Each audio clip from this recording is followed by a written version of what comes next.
Le secteur de l'immobilier social en Côte d'Ivoire manque encore de structuration.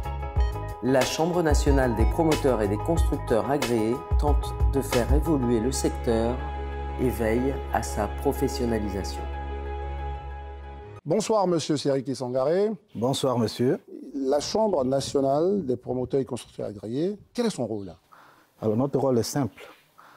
L'État, aujourd'hui, face au déficit chronique de logement, n'arrive pas à satisfaire les besoins de tout le monde.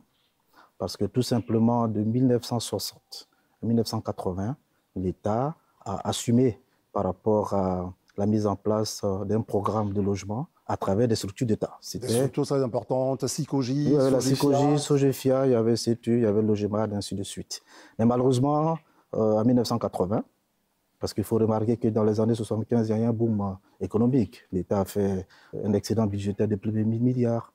Le Félix Houphouët-Boigny, à l'époque, a dit qu'il fallait aider les populations, faire des programmes sociaux. L'État est un tout petit peu en retrait. Quelle est la situation de l'immobilier en Côte d'Ivoire? Malheureusement, on est tombé dans un contexte où il y avait un déficit chronique de logement de plus de 600 000 logements de façon conjoncturelle et de façon structurelle, 40 à 50 000 logements par an.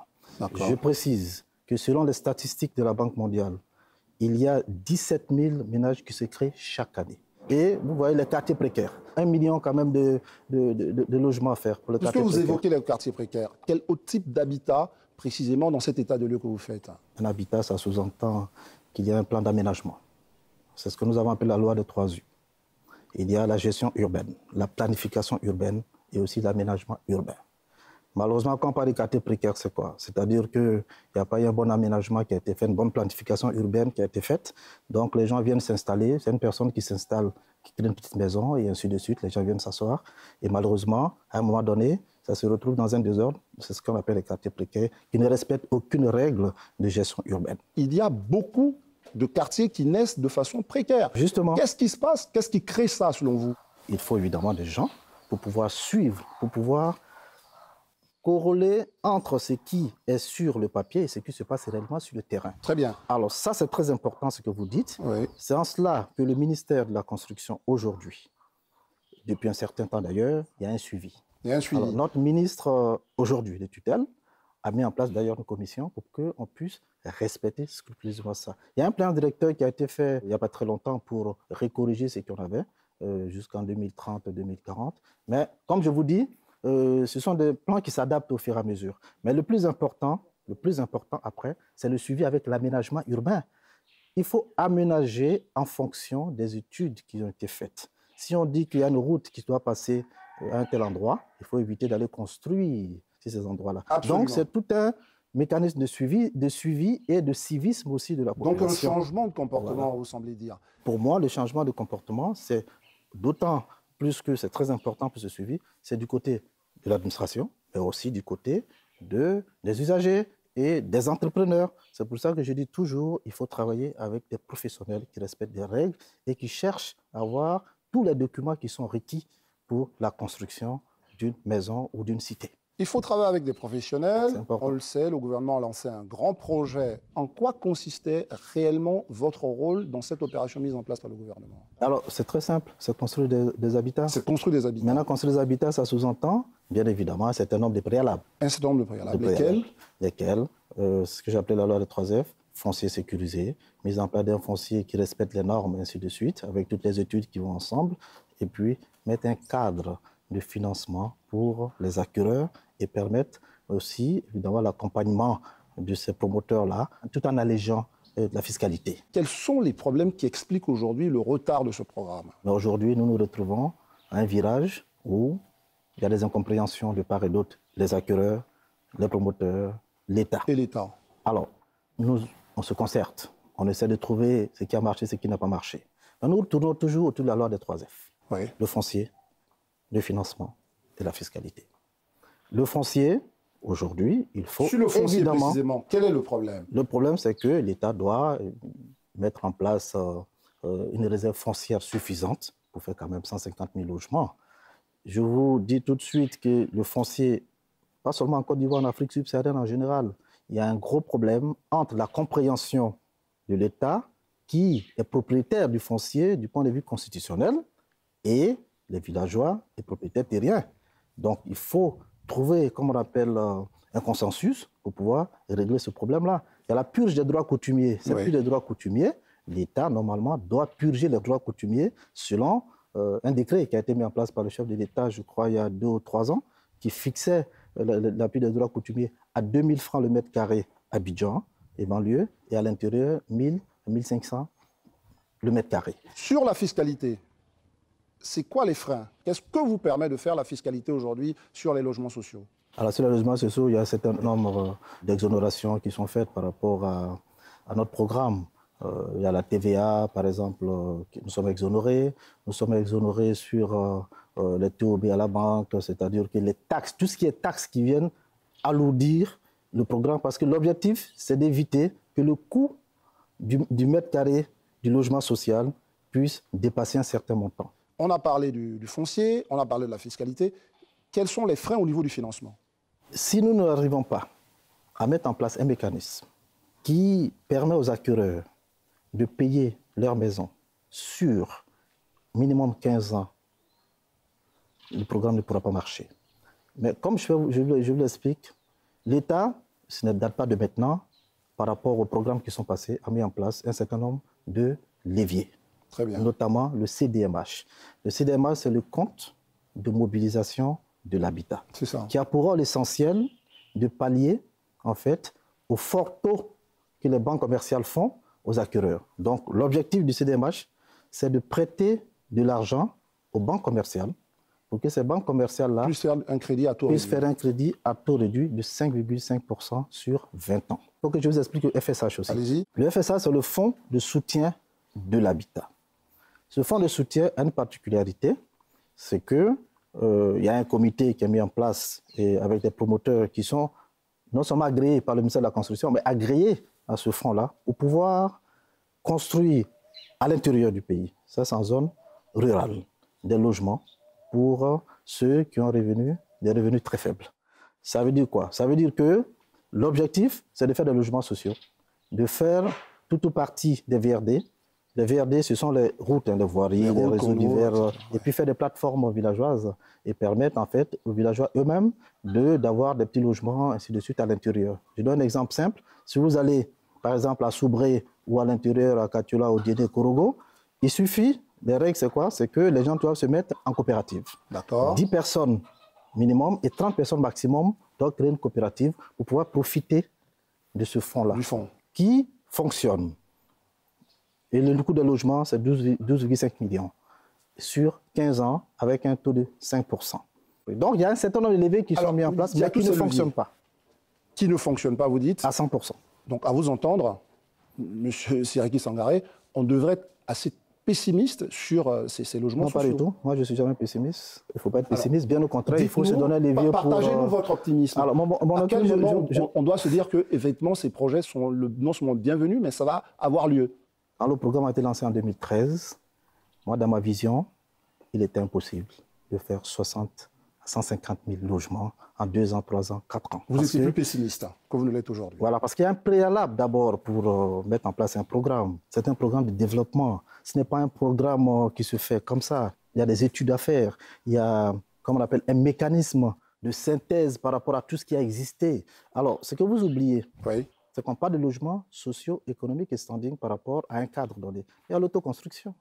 L'autoconstruction aussi existe, il y a des logements qui sont construits. Nous allons revenir sur la situation de l'immobilier en général. Hein, non, je vous explique pourquoi c'est important qu'on en parle en même temps. Pourquoi? Parce qu'on parle d'accompagnement du gouvernement. Le gouvernement accompagne tous les programmes, celui qui respecte le maximum de la commercialisation, 20-23 millions, pour profiter des exonérations. Mais le programme spécifique dont nous parlons devait faire l'objet de plusieurs études. Notamment, j'ai parlé tout à l'heure de la réserve foncière. Il fallait travailler avec les détenteurs de droits coutumiers pour mettre en place une bonne réserve foncière. Mettre en place un bon mécanisme d'acquisition du foncier. Sécuriser le foncier. Et c'est ce que nous avons travaillé là-dessus pendant 2 ou 3 ans quand même avec l'État, avec le ministère. Aujourd'hui, ce sont des choses qui sont en train de se faire. Donc, mon optimisme vient du fait qu'aujourd'hui, nous sommes en train de trouver une solution aux différents problèmes qui ont existé.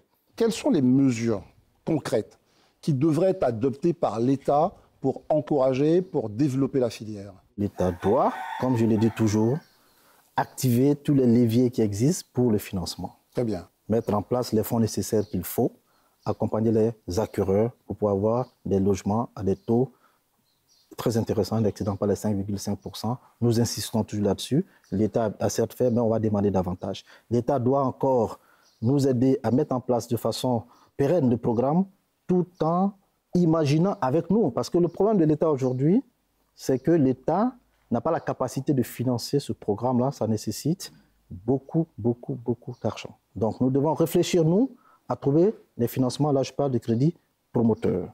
Donc on demandera à l'État de nous accompagner par des mécanismes. Soit par exemple, si nous avons un groupe de mutualistes, je donne un exemple concret, des fonctionnaires qui sont, comme on appelle, connus, qui travaillent par exemple dans une administration, qui sont fonctionnaires. L'État peut nous aider tout en rassurant nos bailleurs de fonds les ponctions à la source. C'est possible, c'est une forme de garantie. Parce que demander à un État aujourd'hui comme la Côte d'Ivoire, qui est lié à un programme Banque mondiale FMI, de nous donner des garanties souveraines pour le programme, c'est pas possible. C'est impossible, c'est impossible. Alors donc, ce que nous allons demander à l'État, c'est de nous aider à faire des ponctions à la source. Maintenant, le plus difficile dans ce programme, ce ne sont pas les fonctionnaires ou ceux qui ont des revenus qui sont connus et des revenus dans les banques où ils ont des salaires de manière régulière. C'est le secteur informel. Et le secteur informel, c'est là qu'il y a le problème. Parce que le taux de bancarisation, ici, en Côte d'Ivoire, n'excède pas 20%.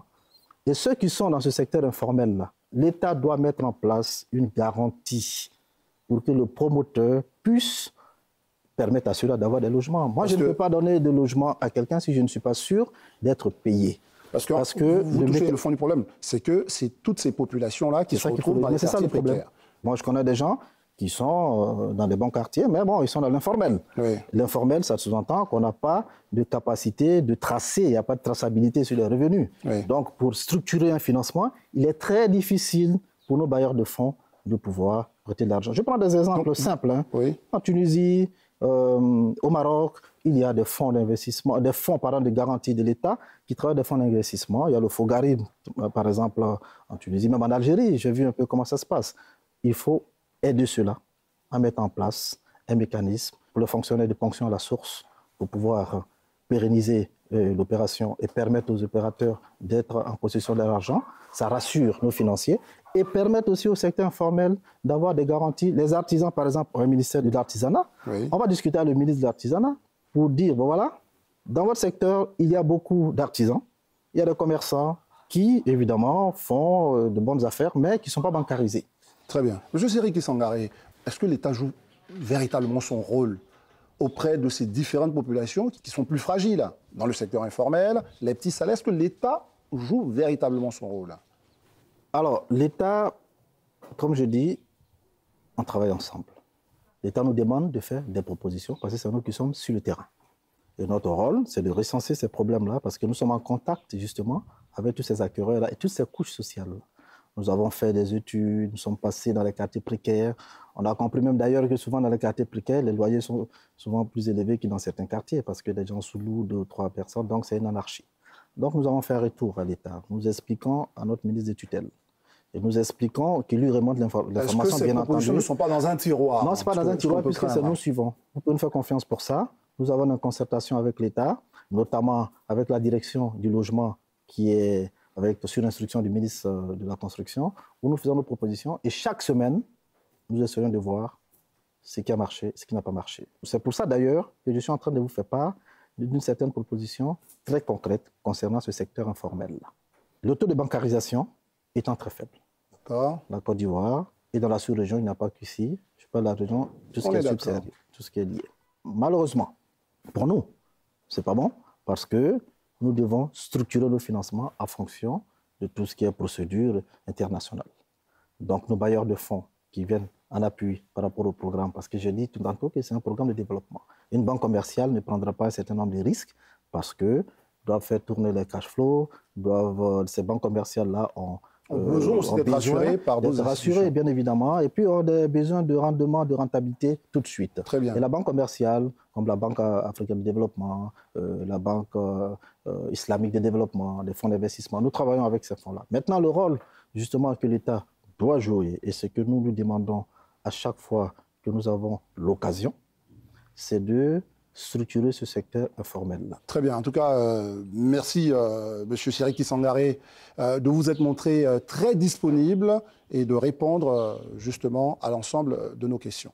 Je vous remercie. Je vous remercie. J'espère que cette émission a été l'occasion pour vous de mieux comprendre les mécanismes de l'accès à la propriété et notamment pour mieux comprendre les questions qui animent l'ensemble de la filière de l'immobilier en Côte d'Ivoire.